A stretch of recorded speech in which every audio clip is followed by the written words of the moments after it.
Okay, welcome to week 15. You are almost done.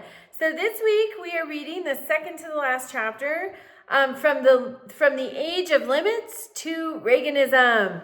Reagan is very interesting. So remember, we're still coming off of Nixon, Ford, and Ford really, I think, is the face of the Age of Limits because he was really trying to help the environment, help the economy, conserve fuel, but it was sort of a disaster. He pardoned Nixon. That did not garner any popularity.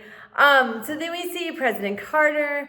President Carter is dealing with stagflation. That's slow economic growth, high prices, high unemployment.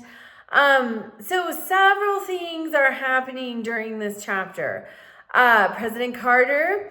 Then we see the Panama Canal treaties being signed. We get our first Apple personal computer. We see a lot happening abroad. Remember the hostages that were taken in Iran when the Shah of Iran was overthrown, they were released within minutes of President Reagan's inauguration. So Reagan was starting out good, starting out perceived as strong. But Reagan had his own troubles. A few short years later, he was selling arms to the Iranians so that he could fund the Contras, which is a group in Nicaragua who were seeking to overthrow their country's leftist regime. So do you remember President Truman from 1948 and his policy of containment of communism? We're still doing that all over the world. And that's why I so hope one of the things you've taken away from this class is you must be consumers of reputable, credible information because our system of government is designed for you to participate. It's designed for you to know what's going on and then to vote accordingly. So we have the right people in Congress, the right people in the executive branch, and then those right people will get the right people on the Supreme Court. It's essential.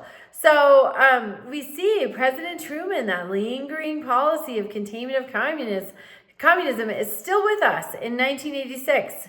When we're selling arms to our enemy, the Iranians, Reagan violated an arms embargo. It was a whole thing, all to get money to fund the Contras, because Congress wouldn't do it. Congress would not fund the Contras. So we went around them. Oliver North was the face of that. He wound up with 2 years of probation for his involvement with that. We need to be paying attention. So also in this chapter, we see that Reagan's two-term vice president, George H.W. Bush, was elected president. In 1988, we see the Berlin Wall coming down, and then we start to see our involvement militarily in the Middle East. When Iraq invades Kuwait, we send troops. And then we also have troops in Panama. That Panama Canal is an important piece of real estate and is highly sought after for any world power. And we see the Persian Gulf War. So we see tons of things happening. The chapter ends in 1992 with President Clinton being elected. So this week, you just have 3 questions at the end of chapter 30, the recall and reflect questions.